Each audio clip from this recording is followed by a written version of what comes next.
Late last night and early today, at my direction, the United States Armed Forces conducted an extraordinary military operation in the capital of Venezuela. Overwhelming American military power, air, land, and sea, was used to launch a spectacular assault. And it was an assault like people have not seen since World War II.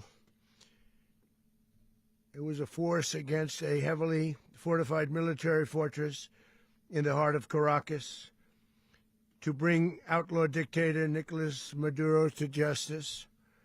This was one of the most stunning, effective, and powerful displays of American military might and competence in American history. And if you think about it, we've done some other good ones, like the attack on Soleimani, the attack on al-Baghdadi, and the obliteration and decimation of the Iran nuclear sites just recently in an operation known as Midnight Hammer. All perfectly executed and done. No nation in the world could achieve what America achieved yesterday, or frankly, in just a short period of time. All Venezuelan military capacities were rendered powerless as the men and women of our military, working with U.S. law enforcement, successfully captured Maduro in the dead of night. It was dark. The lights of Caracas were largely turned off due to a certain expertise that we have. It was dark and it was deadly. But captured along with his wife, Celia Flores, both of whom now face American justice. Maduro and Flores have been indicted in the Southern District of New York, it's Jay Clayton, for their campaign of deadly narco-terrorism against the United States and its citizens. I want to thank the men and women of our military who achieved such an extraordinary success overnight with breathtaking speed, power, precision, and competence. You rarely see anything like it. You've seen some raids in this country that didn't go so well. They were an embarrassment. If you look back to Afghanistan, or if you look back to the Jimmy Carter days, they were different days. We're a respected country again, like never before. These highly trained warriors, operating in collaboration with U.S. law enforcement, caught them in a very ready position. They were waiting for us. They knew we had many ships out in the sea, just sort of waiting. They knew we were coming. So they were in what's called a ready position. But they were completely overwhelmed and very quickly incapacitated. If you would have seen what I saw last night, you would have been very impressed. I'm not sure that you'll ever get to see it, but it was an incredible thing to see. Not a single American service member was killed, and not a single piece of American equipment was lost. We had many helicopters, many planes, many people involved in that fight. But think of that, not one piece of military equipment was lost, not one service member was, more importantly, killed. The United States military is the strongest and most fearsome military on the planet, by far. With capabilities and skills our enemies can scarcely begin to imagine. We have the best equipment anywhere in the world. There's no equipment like what we have. And you see that even if you just look at the boats. You know, we've knocked out 97% of the drugs coming in by sea. 90%. Each boat kills on average 25,000 people. We knocked out 97%. And those drugs mostly come from a place called Venezuela. We're going to run the country until such time as we can do a safe, proper, and judicious transition. So We don't want to be involved with having somebody else get in, and we have the same situation that we had for the last long period of years. So we are going to run the country until such time as we can do a safe, proper, and judicious transition.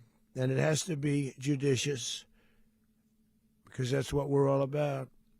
We want peace, liberty, and justice for the great people of Venezuela, and that includes many from Venezuela that are now living in the United States and want to go back to their country. It's their homeland. We can't take a chance that somebody else takes over Venezuela that doesn't have the good of the Venezuelan people in mind. We've had decades of that.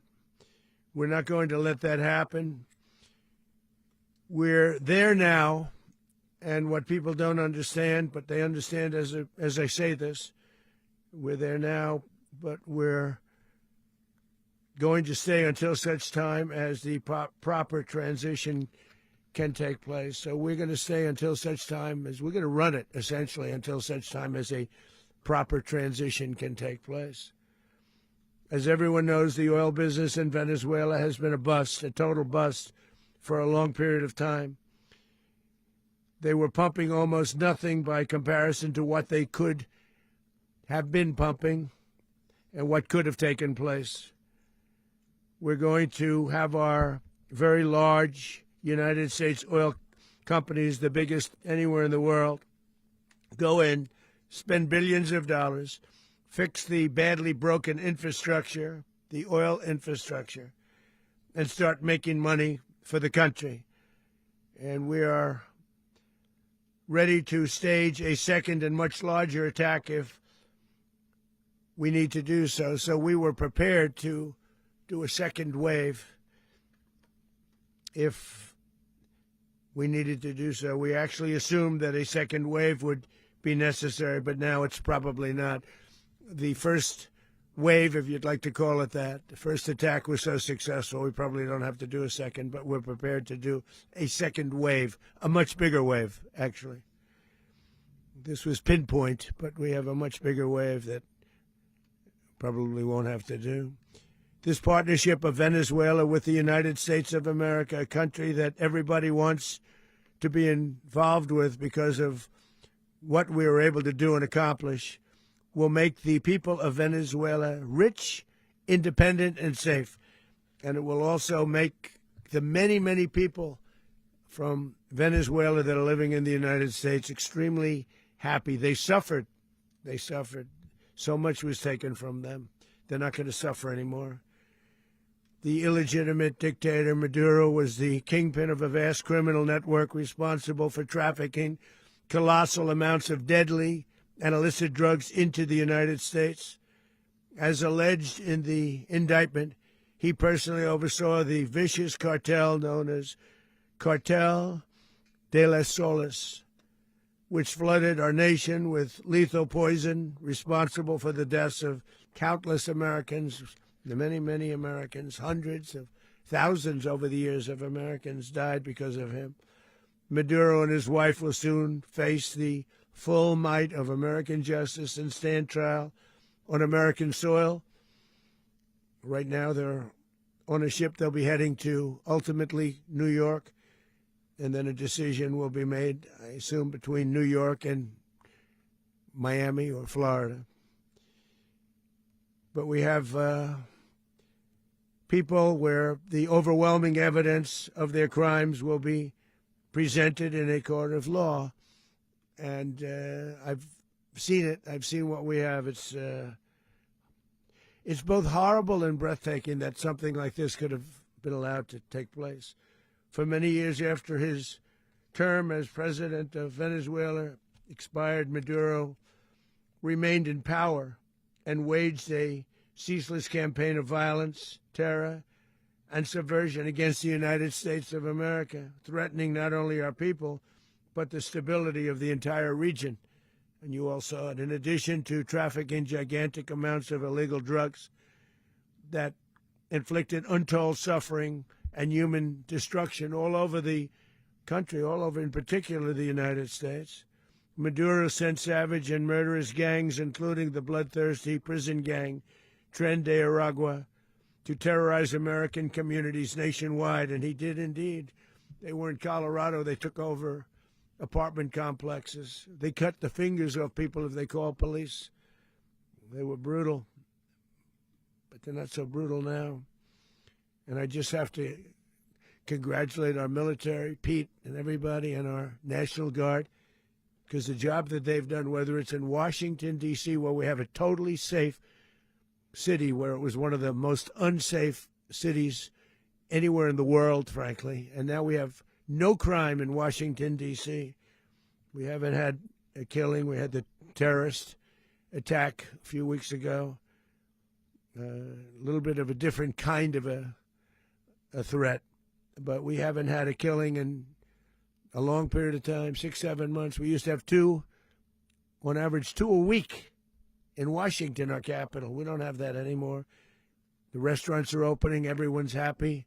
They're going, they're walking their daughters, they're walking their children, their wives. They walk to restaurants. Restaurants are opening all over Washington, D.C. So I want to thank the National Guard. I want to thank our military. And I want to thank law enforcement. Been amazing. And they should do it with more cities. We're doing it, as you know, and we're doing it in Memphis, Tennessee right now, and crime is down. We've just sort of started a few weeks ago, but crime is down now 77%. And the governor of Louisiana called, great person, and he wanted us to help him, as you know, in a certain very nice part of Louisiana. And we have done that. And it was a rough section, and we have crime down. I understand it's down to almost nothing already after 2.5 weeks. New Orleans, it's down to almost nothing, and we've only been there for 2.5 weeks. Can't imagine why governors wouldn't want us to help. We also helped, as you know, in Chicago, and crime went down a little bit there. We did a very small help because we had no working ability with the governor. The governor was a disaster, and the mayor was a disaster, but it knocked down crime. But we're pulling out of there. When they need us, we'll know. You'll know. You'll be writing about it. And likewise, Los Angeles, where we saved Los Angeles early on, where the head of the police department made a statement that if the federal government didn't come in, we would have lost Los Angeles. That's long after the fires. That's when they had the riots in Los Angeles. We did a great job. Got no credit for it whatsoever, but that's okay. It doesn't matter. We don't need the credit. But we'll be pulling out when they need us. They'll call, or we'll go back if we have to. We'll go back. But we did a great job in various cities. But the place that we're very proud of is Washington, D.C., because it's our nation's capital. We took it from being a crime-ridden mess to being one of the safest cities in the country. But the gangs that they sent raped, tortured, and murdered American women and children. They were in all of the cities I mentioned, Tren de Aragua. And they were sent by Maduro to terrorize our people, and now Maduro will never again be able to threaten an American citizen or anybody from Venezuela. There will no longer be threats. For years I've highlighted the stories of those innocent Americans whose lives were so heartlessly robbed by this Venezuelan terrorist organization. Really one of the worst. One of the worst, they say the worst. Americans like 12-year-old Jocelyn Nungary from Houston. Beautiful Jocelyn Nungary, what happened to her? They, as you know, they kidnapped, assaulted, and murdered by Tren de Aragua animals. They murdered Jocelyn and left her dead under the bridge. There was a bridge that will never be the same to so many people after seeing what happened. As I've said many times, the Maduro regime emptied out their prisons, sent their worst and most violent monsters into the United States to steal American lives. And they came from mental institutions and insane asylums. They came from prisons and jails. The reason I say both, they sound similar. Actually, prisons, a little bit more hostile, a little bit tougher. A mental institution isn't as tough as an insane asylum, but we got them both. They sent from their mental institutions. They sent from their jails, prisons. They were drug dealers. They were drug kingpins. They sent everybody bad into the United States, but no longer. And we have now a border where nobody gets through. In addition, Venezuela unilaterally seized and stole American oil, American assets, and American platforms, costing us billions and billions of dollars. They did this a while ago, but we never had a president that did anything about it. They took all of our property. It was our property. We built it. And we never had a president that decided to do anything about it. Instead, they fought wars that were 10,000 miles away. We built Venezuela oil industry with American talent, drive, and skill, and the socialist regime stole it from us during those previous administrations, and they stole it through force. This constituted one of the largest thefts of American property in the history of our country. Considered the largest theft of property in the history of our country. Massive oil infrastructure was taken like we were babies, and we didn't do anything about it. I would have done something about it. America will never allow foreign powers to rob our people or drive us back into and out of our own hemisphere. That's what they did. Furthermore, under the now deposed dictator Maduro, Venezuela was increasingly hosting foreign adversaries in our region and acquiring menacing offensive weapons that could threaten U.S. interests and lives. And they used those weapons last night. Potentially in league with the cartels operating along our border. All of these actions were in gross violation of the core principles of American foreign policy, dating back more than 2 centuries, and not anymore. All the way back, it dated to the Monroe Doctrines, and the Monroe Doctrine is a big deal, but we've superseded it by a lot, by a real lot. They now call it the Donro Document. I don't know. It's Monroe Doctrine. We sort of forgot about it. It was very important, but we forgot about it. We don't forget about it anymore. Under our new national security strategy, American dominance in the Western Hemisphere will never be questioned again. Won't happen. So just in concluding, for decades, other administrations have neglected or even contributed to these growing security threats in the Western Hemisphere. Under the Trump administration, we are reasserting American power in a very powerful way in our home region. And our home region is very different than it was just a short while ago. The future will be, and we did this in my first term. We had great dominance in my first term, and we have far greater dominance right now. Everyone's coming back to us. The future will be determined by the ability to protect commerce and territory and resources that are core to national security. These are core to our national security. Just like tariffs they've made our country rich, and they've made our national security stronger than ever before. But these are the iron laws that have always determined global power, and we're going to keep it that way. We will secure our borders. We will stop the terrorists. We will crash the cartels, and we will defend our citizens against all threats, foreign and domestic. Other presidents may have lacked the courage or whatever to defend America, but I will never allow terrorists and criminals to operate with impunity against the United States. This extremely successful operation should serve as warning to anyone who would threaten American sovereignty or endanger American lives. Very importantly, the embargo on all Venezuelan oil remains in full effect.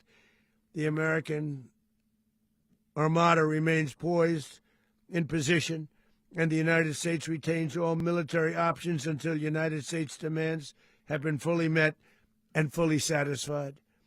All political and military figures in Venezuela should understand what happened to Maduro can happen to them, and it will happen to them if they aren't just fair, even to their people.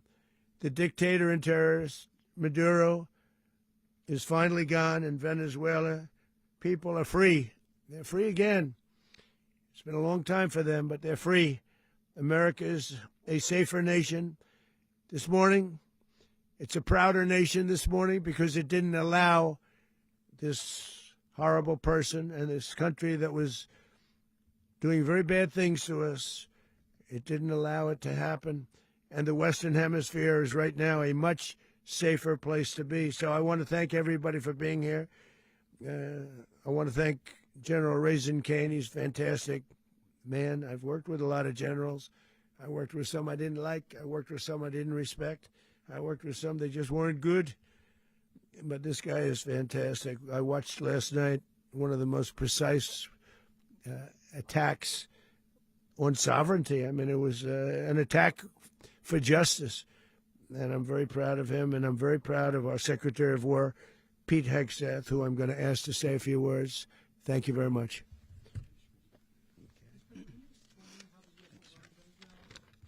Well, thank you, Mr. President. Finally, a commander-in-chief the world respects and the American people deserve. And as the President said, words can barely capture the bravery and the power and the precision of this historic operation. A massive joint military and law enforcement raid flawlessly executed by the greatest Americans our country has to offer. American warriors are second to none, the best in the world and the best of our country. What all of us witnessed last night was sheer guts and grit, gallantry, and glory of the American warrior. I'm simply humbled by such men. And I tip my hat to our chairman, Dan Raisin Cain, and all those Americans who stood watch last night. Our warriors are the elite of America, and again, President Trump has your back. No other country on planet Earth, and it's not even close, could pull this kind of operation off. And no other president has ever shown this kind of leadership, courage, and resolve, the most powerful combination the world has ever seen. As the President said, our adversaries remain on notice. America can project our will anywhere, anytime. The coordination, the stealth, the lethality, the precision, the very long arm of American justice, all on full display in the middle of the night. Nicolas Maduro had his chance, just like Iran had their chance, until they didn't and until he didn't. He effed around, and he found out. President Trump is deadly serious about stopping the flow of gangs and violence to our country. Deadly serious about stopping the flow of drugs and poison to our people. Deadly serious about getting back the oil that was stolen from us. And deadly serious about reestablishing American deterrence and dominance in the Western Hemisphere. This is about the safety, security, freedom, and prosperity of the American people. This is America first. This is peace through strength. And the United States War Department is proud to help deliver it. Welcome to 2026. And under President Trump, America is back. I'd like to welcome now our chairman, Chairman Raisin Cain, to give a few more details about the operation. Mr. Chairman. Thank you, Mr. Secretary. Thank you, Mr. President, and good morning. Last night, on the order of the President of the United States and in support of a request from the Department of Justice, as the President said, the United States military conducted an apprehension mission in Caracas, Venezuela, to bring to justice two indicted persons, Nicolas and Cecilia Maduro. This operation, known as Operation Absolute Resolve, was discreet, precise, and conducted during the darkest hours of January 2nd and was the culmination of months of planning and rehearsal, an operation that, frankly, only the United States military could undertake. What I'd like to do this morning is talk to you through some of the preparation and the details without compromising any of our tactics, techniques, and procedures. There is always a chance that we'll be tasked to do this type of mission again. Our interagency work began months ago and built on decades of experience of integrating complex air, ground, space, and maritime operations. While the past 2 decades have honed the skills of our special operations forces, this particular mission required every component of our joint force, with soldiers, sailors, airmen, Marines, and Guardians working in unison with our intelligence agency partners and law enforcement teammates in an unprecedented operation. We leveraged our unmatched intelligence capabilities and our years of experience in hunting terrorists, and we could not have done this mission without the incredible work by various intelligence agencies, including the CIA, NSA, and NGA. We watched, we waited, we prepared, we remained patient and professional. This mission was meticulously planned, drawing lessons from decades of missions over the last many years, many missions over these last many years. This was an audacious operation that only the United States could do. It required the utmost of precision and integration within our joint force. And the word integration does not explain the sheer complexity of such a mission. An extraction so precise it involved more than 150 aircraft launching across the Western Hemisphere in close coordination, all coming together in time and place to layer effects for a single purpose: to get an interdiction force into downtown Caracas while maintaining the element of tactical surprise. Failure of one component of this well-oiled machine would have endangered the entire mission, and failure is never an option for America's joint force. Those in the air over Caracas last night were willing to give their lives for those on the ground and in the helicopters. Let me talk a little bit about the preparation. After months of work by our intelligence teammates to find Maduro and understand how he moved, where he lived, where he traveled, what he ate, what he wore, what were his pets, in early December, our force was set pending a series of aligned events. Key was choosing the right day to minimize the potential for civilian harm and maximize the element of surprise, and minimize the harm to the indicted personnel so, as the president said, they could be brought to justice. And as the president said earlier today, weather in Venezuela is always a factor this time of the year. And over the weeks through Christmas and New Year's, the men and women of the United States military sat ready, patiently waiting for the right triggers to be met and the president to order us into action. Last night, the weather broke just enough, clearing a path that only the most skilled aviators in the world could maneuver through. Ocean, mountain, low cloud ceilings, but when tasked with a mission, this organization does not quit. At 10:46 p.m. Eastern Time last night, the president ordered the United States military to move forward with this mission. He said to us, and we appreciated it, Mr. President, good luck and Godspeed. And those words were transmitted to the entire joint force. Over the course of the night, aircraft began launching from 20 different bases on land and sea across the Western Hemisphere. In total, more than 150 aircraft, bombers, fighters, intelligence, reconnaissance, surveillance, rotary wing were in the air last night.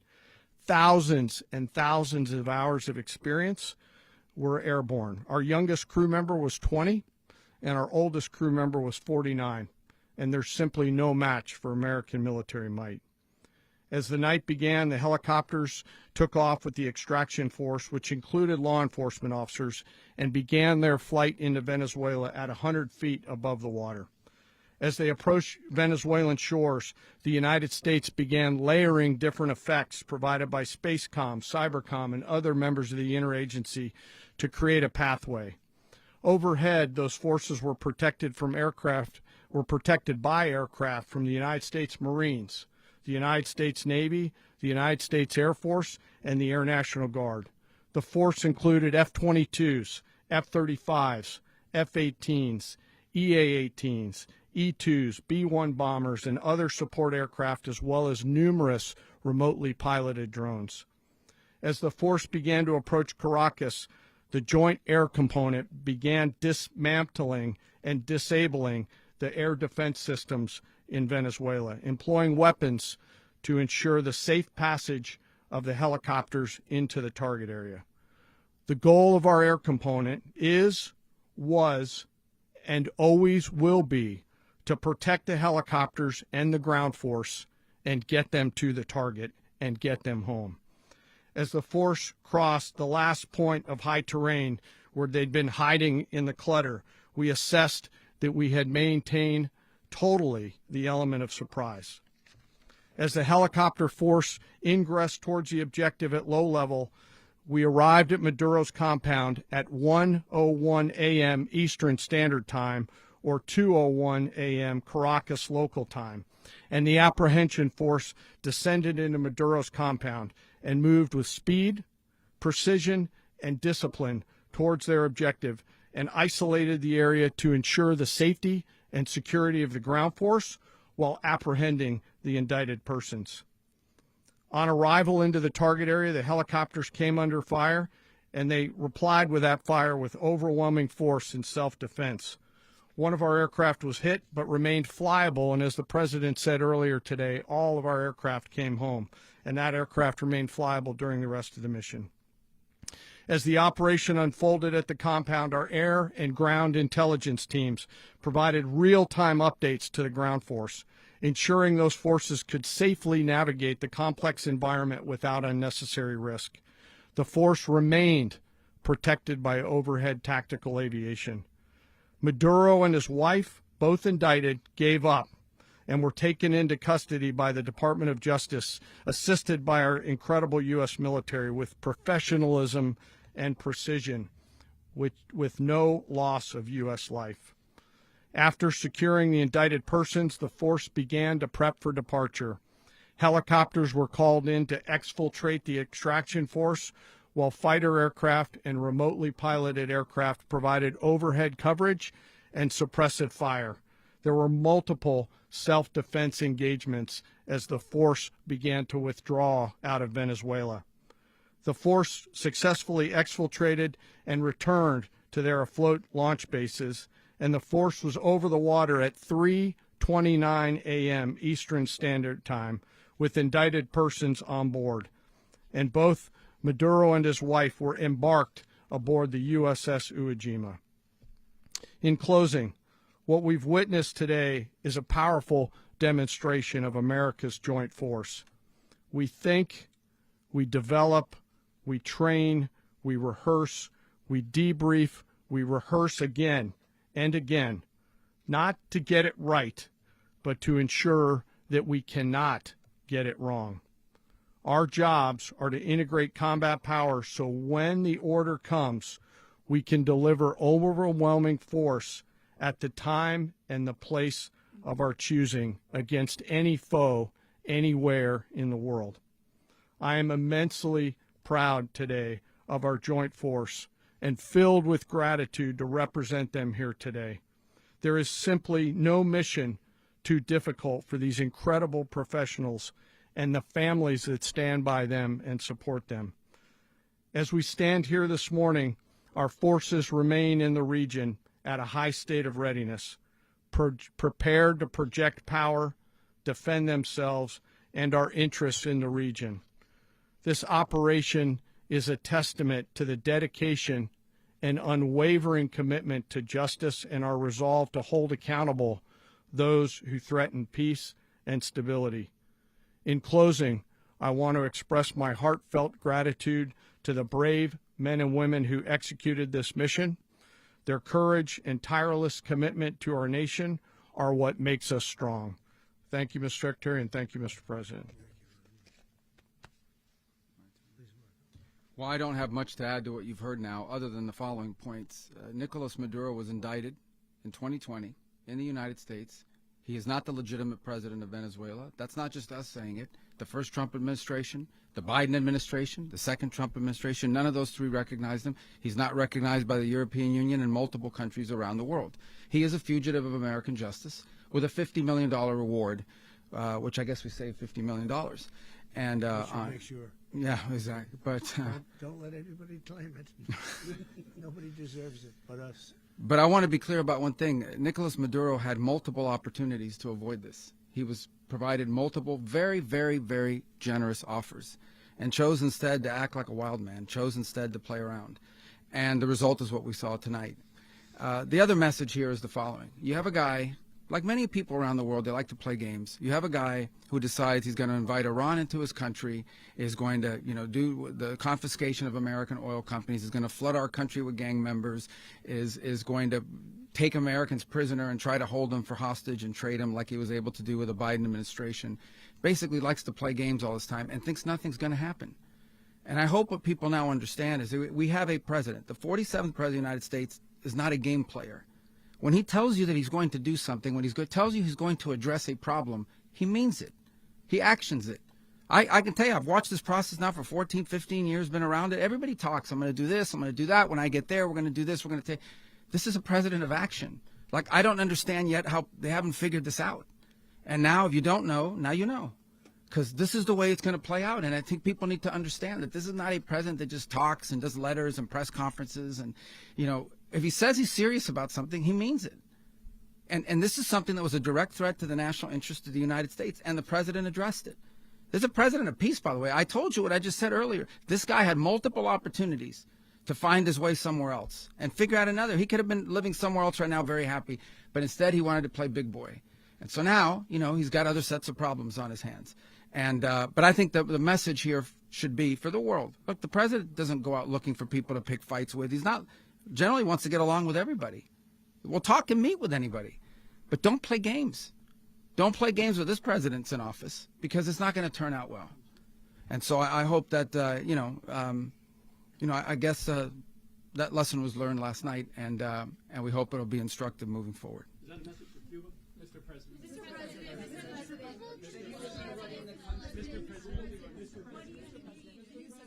Please.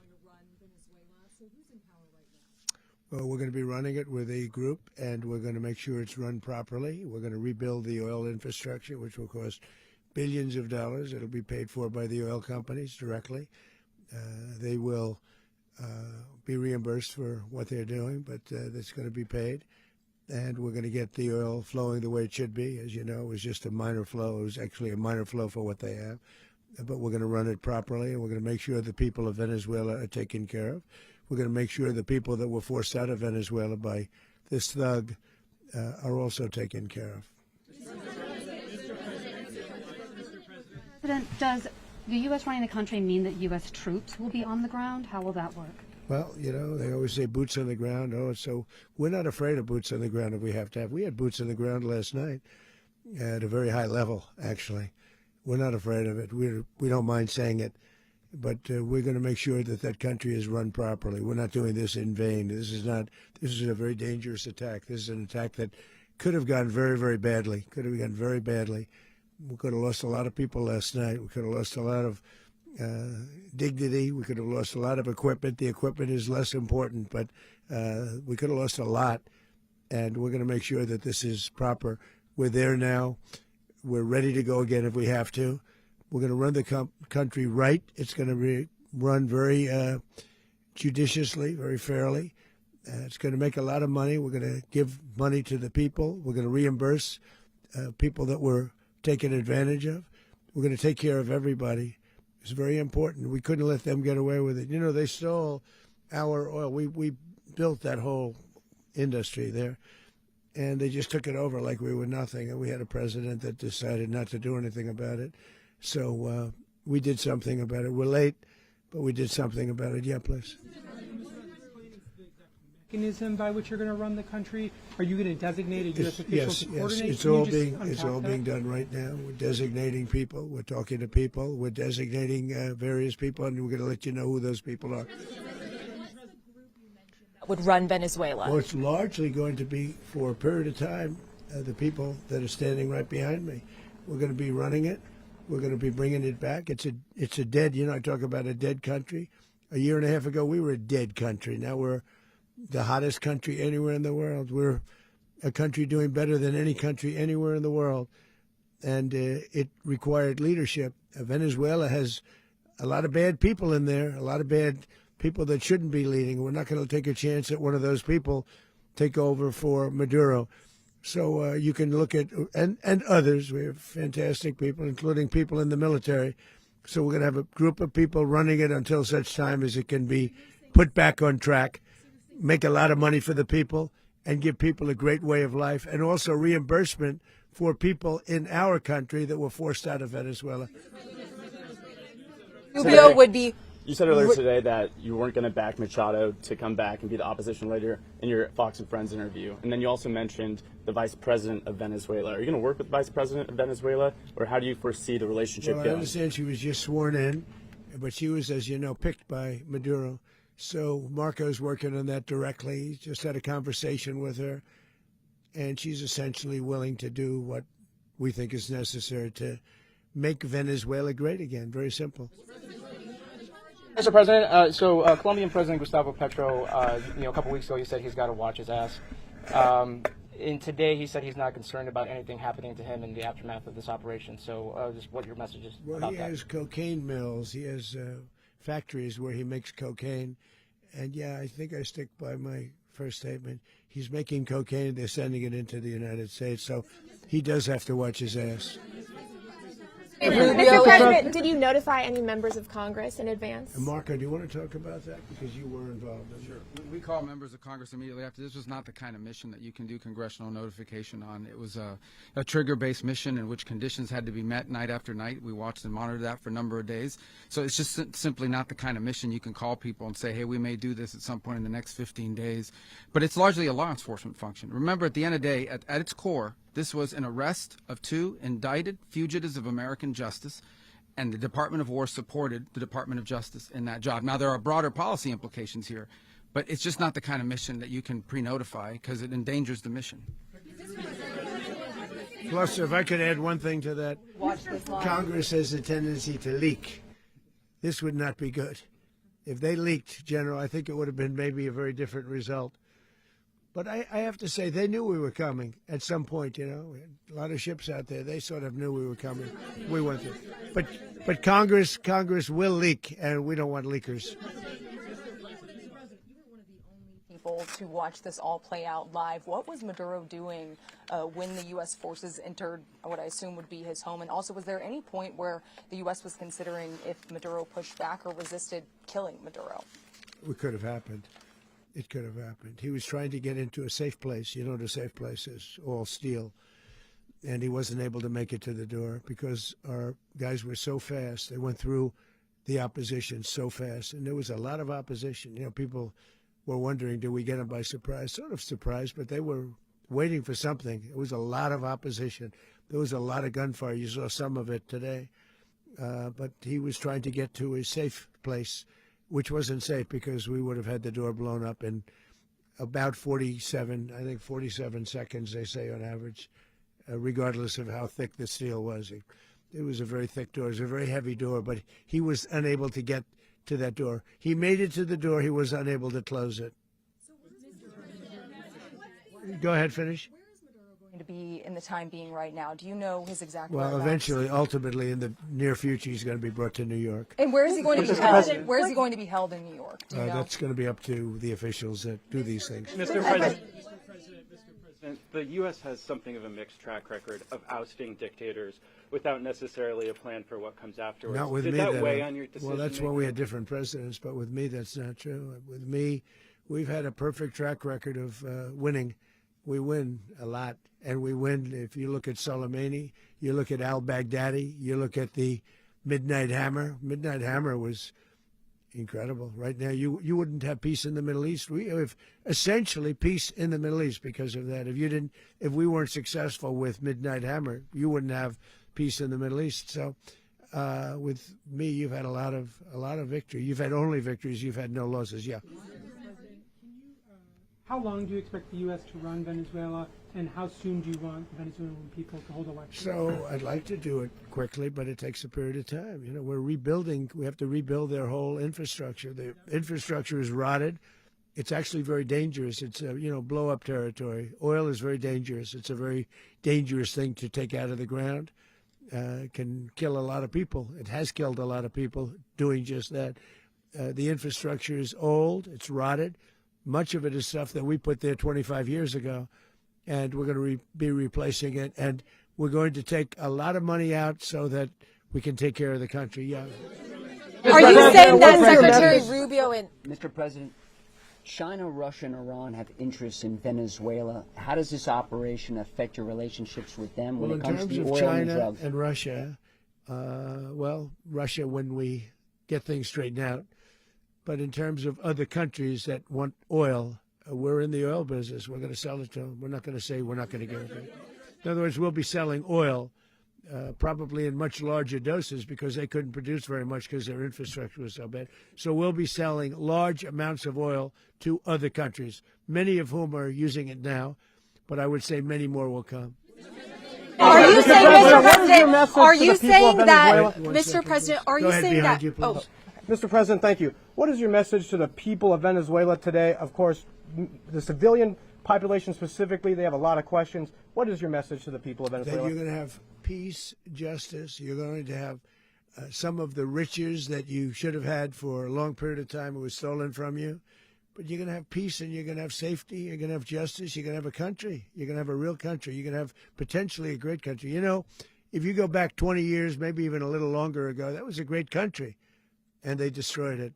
Remember I said that if we lose this election, the United States will be Venezuela on steroids. That's what would have happened. Had we lost the election, the 2024 election, we suffered so badly when you look at the border from 2020. What they did, what Joe Biden administration did to our country should never be forgotten. But if we had to go through another year of that, we would be exactly where Venezuela was in terms.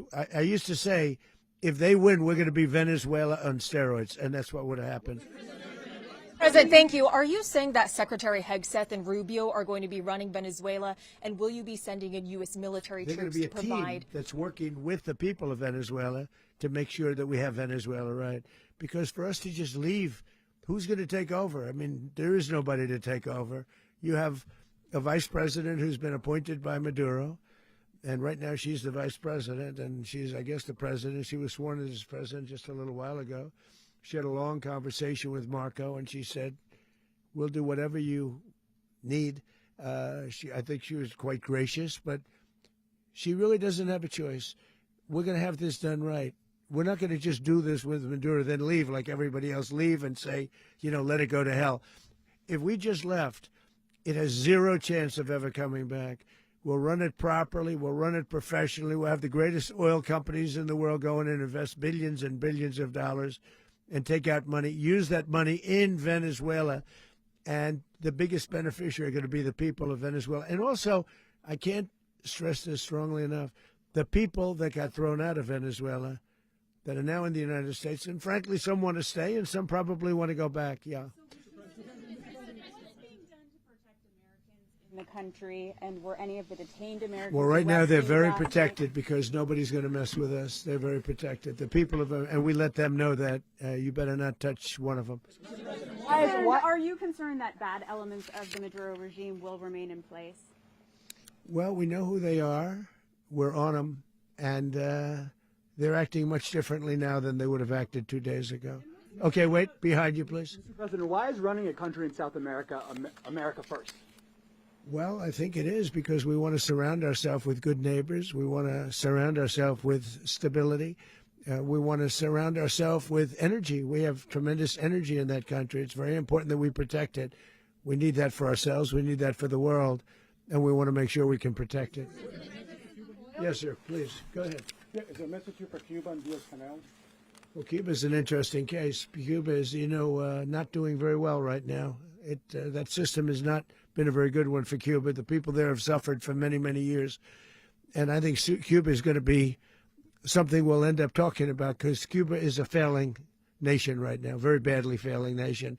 And we want to help the people. It's very similar in the sense that we want to help the people in Cuba, but we want to also help the people that were forced out of Cuba and living in this country. Do you want to say something about that, Marco, please?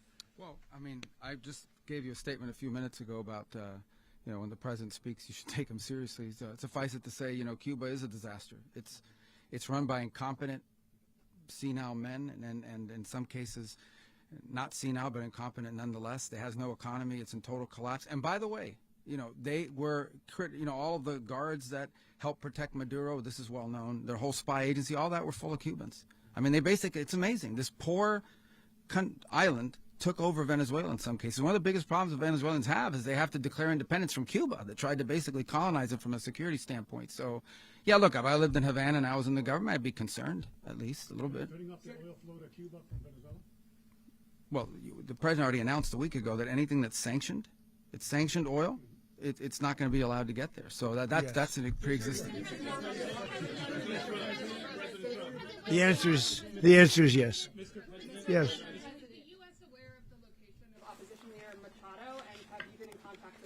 No, we haven't. No, we haven't. Mr. President. Mr. President, on Monday. Oh, I think it would be very tough for her to be the leader. She doesn't have the support within or the respect within the country. She's a very nice woman, but she doesn't have the respect to be the leader. Mr. President, is it possible that the U.S. ends up administrating Venezuela for years? Well, it won't cost us anything because the money coming out of the ground is very substantial, so it's not going to cost us anything. We will. Well, we want safety there. We want to be surrounded by countries that aren't housing all of our enemies all over the world. That was happening, and you don't want to have that.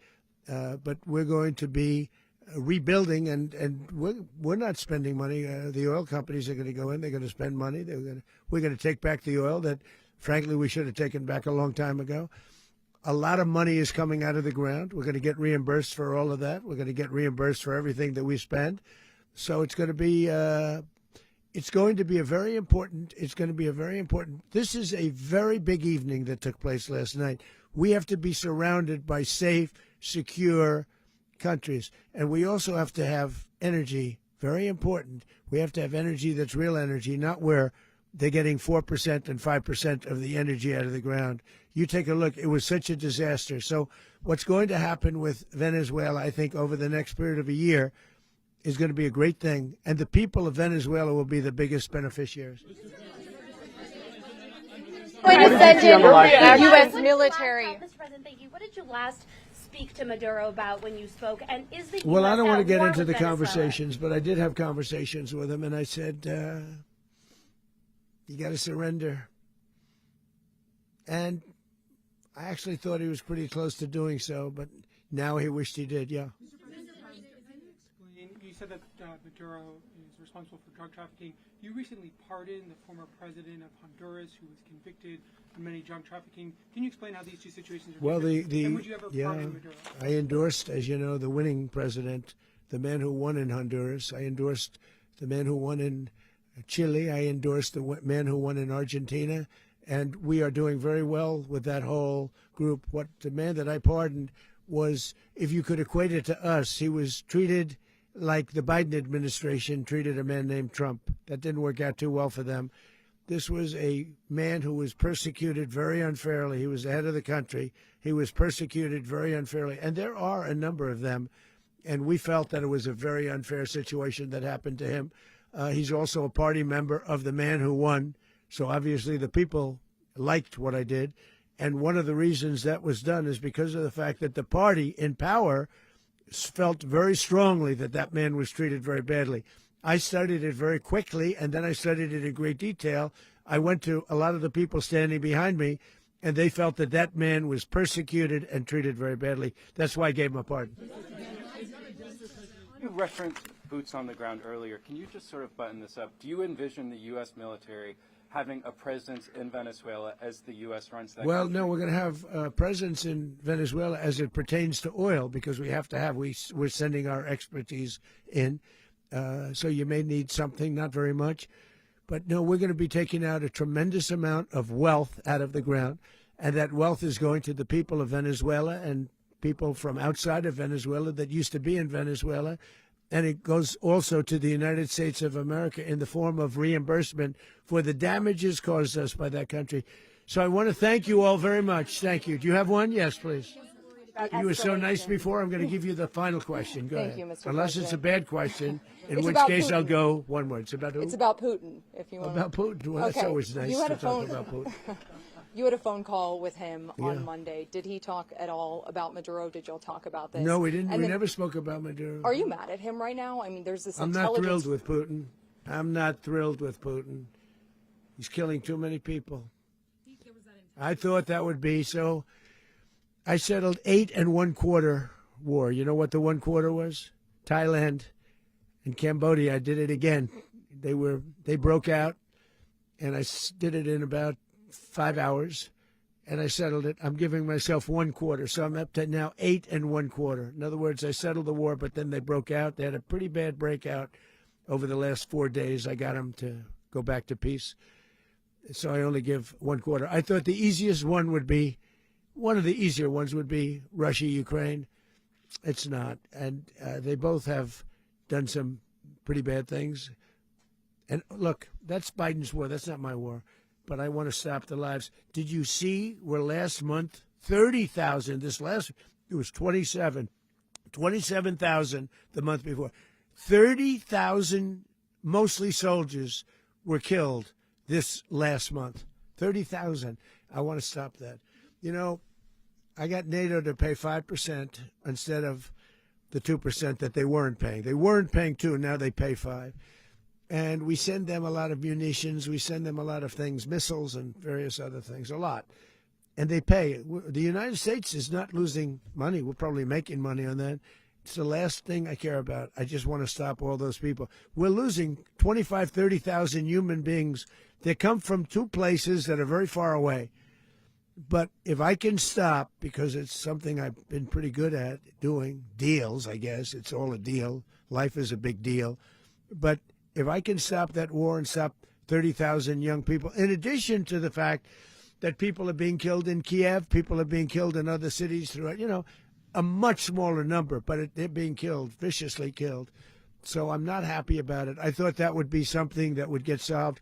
We have Mr. Witkoff here. I think that we're making progress, but that's a war that should have never happened. If I were president, it would have never happened. Putin says it. Everybody says it. If I were president, that would have never happened. But I inherited that war. That was Joe Biden, Zelensky, and Putin. I came into the situation, and it's a mess. And I will say this. I watched an operation last night that was so precise, that was so brilliant. I mean, it was incredible. If we had our people, like this general, and our people involved, that war would not have gone on very long, that I can tell you. That war, to use an old term, that war has become a bloodbath, and we want it to get stopped. Thank you very much, everybody.